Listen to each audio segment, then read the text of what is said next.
Hi hello ಎಲ್ರಿಗೂ ನಮಸ್ತೆ. Ramya special ವ್ಲಾಗ್ಸ್ಗೆ ನಿಮ್ಮೆಲ್ಲರಿಗೂ ಸ್ವಾಗತ.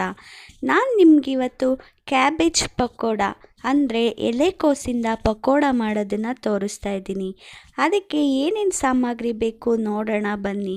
ನಾನಿಲ್ಲಿ ಒಂದು ಬಟ್ಲು ಕ್ಯಾಬೇಜನ್ನ ಸಣ್ಣಗೆ ಕಟ್ ಮಾಡಿ ಇಟ್ಕೊಂಡಿದ್ದೀನಿ.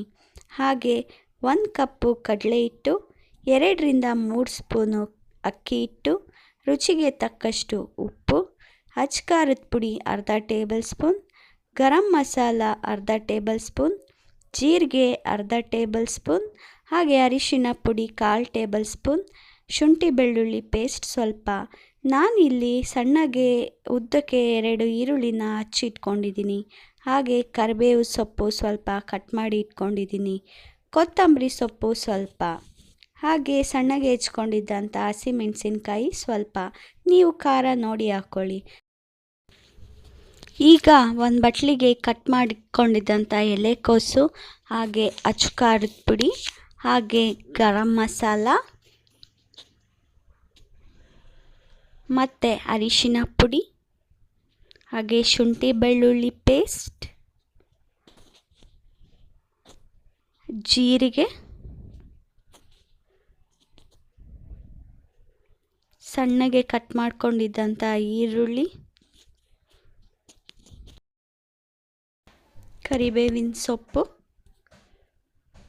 ಕೊತ್ತಂಬರಿ ಸೊಪ್ಪು, ಸಣ್ಣಗೆ ಹೆಚ್ಕೊಂಡಿದ್ದಂಥ ಹಸಿಮೆಣಸಿನ್ಕಾಯಿ, ರುಚಿಗೆ ತಕ್ಕಷ್ಟು ಉಪ್ಪು,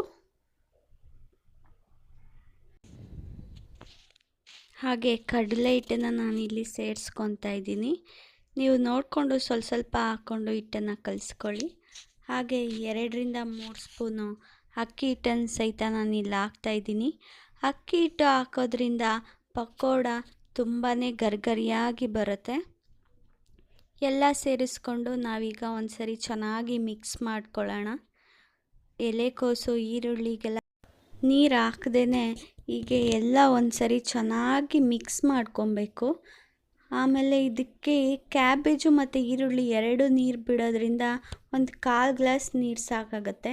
ನೋಡಿ, ನಾನು 1/4 ಗ್ಲಾಸಷ್ಟು ನೀರು ಹಾಕ್ಕೊಂಡು ಹಿಟ್ಟನ್ನು ಅದಕ್ಕೆ ಕಲಿಸ್ಕೊಂಡಿದ್ದೀನಿ. ಅಂದರೆ ಬೋಂಡ ಹಿಟ್ಟಿಗಿಂತ ಸ್ವಲ್ಪ ಗಟ್ಟಿ ಇರಬೇಕು, ತುಂಬ ತೆಳುಗೆ ಬೋಂಡ ಹಿಟ್ಟಿನಷ್ಟು ಬೇಡ. ನೋಡಿದರೆ ಗೊತ್ತಾಗ್ತಿದೆಯಲ್ಲ ನಾನು ಯಾವ ಅದಕ್ಕೆ ಕಲಿಸ್ಕೊಂಡಿದ್ದೀನಿ ಅಂತ. ಇದಕ್ಕೆ ಬಿಸಿ ಮಾಡಿರೋ ಅಂಥ ಎಣ್ಣೆ 2 ಸ್ಪೂನ್ ಹಾಕ್ಕೊತಾ ಇದ್ದೀನಿ ಲಾಸ್ಟಲ್ಲಿ. ಎಣ್ಣೆ ಹಾಕ್ಕೊಂಡು ಇನ್ನೊಂದ್ಸರಿ ಚೆನ್ನಾಗಿ ಮಿಕ್ಸ್ ಮಾಡ್ಕೊಳ್ಳೋಣ. ಬಿಸಿ ಎಣ್ಣೆ ಹಾಕೋದ್ರಿಂದ ಪಕೋಡ ತುಂಬಾ ಗರಿಗರಿಯಾಗಿ ಬರುತ್ತೆ. ನಾನಿಲ್ಲಿ ಎಣ್ಣೆ ಬಿಸಿ ಮಾಡಿಕೊಂಡು ಪಕೋಡನ ಹಾಕ್ಕೊಳ್ತಾ ಇದ್ದೀನಿ. ಬೋಂಡ ಥರ ಶೇಪ್ ಏನು ಬೇಡ, ಆದರೆ ತೆಳುವಾಗಿ ಹಾಕ್ಕೊಬೇಕು. ಇಲ್ಲಾಂದರೆ ಒಳಗಡೆ ಹಿಟ್ಟಿಟ್ಟೇ ಇರುತ್ತೆ, ಒಳಗಡೆ ಹಿಟ್ಟು ಬೇಯೋದಿಲ್ಲ, ನಮಗೆ ಆ ಕ್ರಿಸ್ಪಿನೆಸ್ ಬರೋದಿಲ್ಲ. ಅದಕ್ಕೋಸ್ಕರ ತುಂಬ ತೆಳುವಾಗಿ ಹಾಕ್ಕೊಬೇಕು. ಬ್ರೌನ್ ಕಲರ್ ಬರೋವರೆಗೂ ನಾವು ಪಕೋಡನ ಬೇಯಿಸ್ಕೊಳ್ಳೋಣ. ನೋಡಿ, ಈಗ ಕಲರ್ ಚೇಂಜ್ ಆಗಿದೆ. ನಾನು ತಿರುಗಿಸ್ಕೊತಾ ಇದ್ದೀನಿ. 2 ಕಡೆ ಮುಚ್ಚಿ ಫ್ರೈ ಮಾಡ್ಕೊಳ್ಳೋಣ. ತುಂಬ ಜನಕ್ಕೆ ಎಲೆಕೋಸು ಇಷ್ಟನೇ ಆಗೋದಿಲ್ಲ. ನೀವು ಒಮ್ಮೆ ಈ ರೀತಿ ಎಲೆಕೋಸಿಂದ ಪಕೋಡ ಮಾಡಿಕೊಡಿ, ತುಂಬ ಇಷ್ಟಪಟ್ಟು ತಿಂತಾರೆ. ನೋಡಿ, ಪಕೋಡ ಈಗ ರೆಡಿಯಾಗಿದೆ. ನಾನು ಇದನ್ನು ಒಂದು ಪಾತ್ರೆಗೆ ತೆಕ್ಕೊತಾ ಇದ್ದೀನಿ. ಇಷ್ಟು ಕಲರ್ ಬಂದರೆ ಸಾಕು, ನಮಗೆ ಪಕೋಡ ರೆಡಿಯಾಗಿದೆ ಅಂತ. ನೋಡಿ, ನಾನಿಲ್ಲಿ ಒಂದು ಪಾತ್ರೆಗೆ ಹಾಕ್ಕೊಂಡಿದ್ದೀನಿ. ನೋಡಿದ್ರೇ ಗೊತ್ತಾಗ್ತಿದೆ ಎಷ್ಟು ಕ್ರಿಸ್ಪಿಯಾಗಿದೆ ಅಂತ. ನಾನು ನಿಮಗೆ ಕ್ರಿಸ್ಪಿನೆಸ್ ಎಷ್ಟಿದೆ ಅಂತ ತೋರಿಸೋ ಸಲುವಾಗಿ ಈ ಥರ ಸೌಂಡ್ ಮಾಡಿ ತೋರಿಸ್ತಾ ಇದ್ದೀನಿ. ಸಂಜೆ ಟೀ ಟೈಮ್ಗೆ ಒಂದೊಳ್ಳೆ ಸ್ನ್ಯಾಕ್ಸ್ ಅಂತಲೇ ಹೇಳ್ಬೋದು.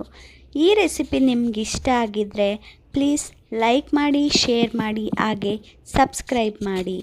ಧನ್ಯವಾದಗಳು.